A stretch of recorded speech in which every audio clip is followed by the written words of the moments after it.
We have 2.5 minutes until the end of the world. So why are you watching this video? Humanity is now 30 seconds closer to annihilation, according to scientists. The Doomsday Clock is a symbolic warning about how close the world is to existential or nuclear catastrophe, and the Bulletin of Atomic Scientists announced that humanity is facing the greatest dangers since the Cold War. The minute hand is now 2.5 minutes to midnight, when the world ends. Climate change, nuclear threats, and other emerging dangers, such as fake news and cyber terrorism, factor into where scientists set the clock. Our safest time was 1991, when we had a whole 17 minutes until destruction. The closest we've come to our theoretical destruction came in 1953, when both the US and the Soviet Union tested their first thermonuclear weapons. The only time in 64 years it's been closer than it is now. Scientists confirmed that Vladimir Putin and Donald Trump's loose nuclear rhetoric played a part, as well as the new administration's stance on global warming. Luckily, the clock is hypothetical, and there is still time to do something about it. The Doomsday Clock is now 30 seconds closer to midnight, putting the planet 2.5 symbolic minutes away from annihilation. One of the reasons the Chicago-based Bulletin of the Atomic Scientists set the clock closer to catastrophe is President Trump's statements on social media, and that is to say that he wants to expand America's nuclear arsenal, inciting fears of a new arms race. So could the world end with a bang brought on by a tweet?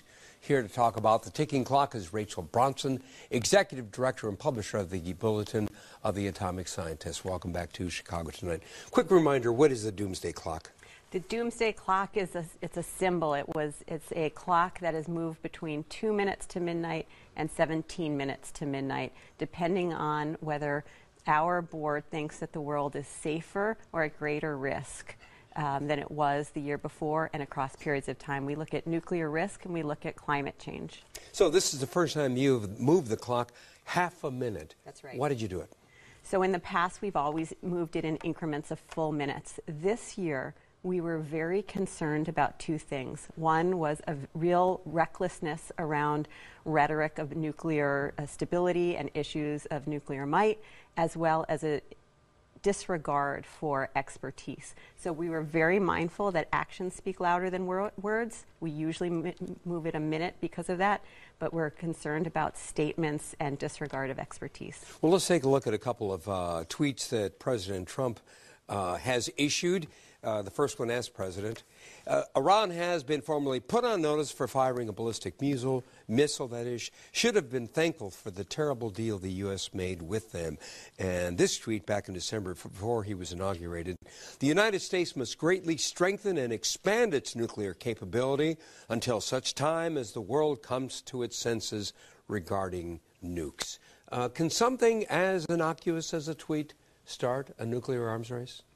Well, that statement about needing to expand our nuclear arsenal is certainly in response to Russia expanding its and a movement around the globe to reinvest in nuclear weapons. So the tweet is part of a rhetoric that we find very disturbing, and either the president doesn't know that the U.S. is on the cusp of $1 trillion over 30-year modernization program of our nuclear arsenal, or else he wants to increase that. Either one is very worrisome for our organization. Some people might look at these tweets and just say it's bluster, it's theater, it's political rhetoric, nothing more. Right. Well, the president just said when he was putting forward his Supreme Court nomination that he's a man of his word. So he believes his words matter. And we have seen other countries responding to tweets and statements that he made before he was in office. So we have seen in Iranian politics, for example, a move to putting up much more hardline candidates because they're anticipating the ripping up of the deal. And we have seen, and this is moving around the world, but in Pakistan, the Pakistani foreign minister issued a statement about Pakistan's nuclear might based on a fake news story out of Israel. So tweets are flying around and other countries are responding in an area where miscommunication and accident is so likely that we think we need to be really careful when we're talking about these issues. To what extent have the president's cabinet selections influenced your decision to move up the clock? Yeah, so our organization looks at technological innovation and its effect on the planet. So that's how climate change was introduced into our consideration in 2006. And we've been very worried about appointments made for the EPA and for Secretary of Energy, among others, OMB, Office of Budget and Management. People put in who have really either questioned climate change or else who don't seem to know, in the case of Perry, about what the Secretary of Energy is really responsible for, and that's America's nuclear arsenal. How do you expect people, the general public, to react to this move that you made? Is it, are you concerned that it might cause people heightened anxiety, not just heightened concern? Yeah, we worry about that a lot, and we know it's, you know, the question of, are we just causing panic? What we hope we're doing, and our intention of doing, is calling attention to these issues. And we've seen kind of around the world the response to this particular move, that there are things citizens can do. We can ask our decision makers whether we should be investing $1 trillion over 30 years in our nuclear arsenal. We can ask them what they're doing to respond to climate change. And if we can mobilize that kind of response and point out that in the past we've moved the clock away from midnight, that there's things we can do that, we think that it's actually a positive contribution. Do you think that concerns about the use of nuclear power have diminished as time passes between now and their use at the end of World War II? You know, what we've seen is real rising interest to our organization and to our website. We believe that people are starting to realize that maybe in the past the thought someone else was taking care of these issues that we care about, in a sense that maybe we need to be watching this and holding their feet to the fire a little bit more directly. And so we see rising interest even among young people. So half the people to our site are under 35 years old. We find that gratifying, in the sense of that engagement is going to be really important to pushing back the clock. Any indication the extent to which other governments pay attention to the doomsday clock? To the extent we know that throughout the world people do frame questions to their leaders in terms of the doomsday clock. We've seen it on the floor of the Scottish Parliament, we've seen it at the UN, and we've seen it in articles written all around the world, so, that people will frame a conversation to the extent to which people ask, or reporters write and say, it's 2.5 minutes, what are you doing to move it back? That's the way we see the clock being used positively. Russia and the United States obviously play a big role in the decisions you make regarding the clock.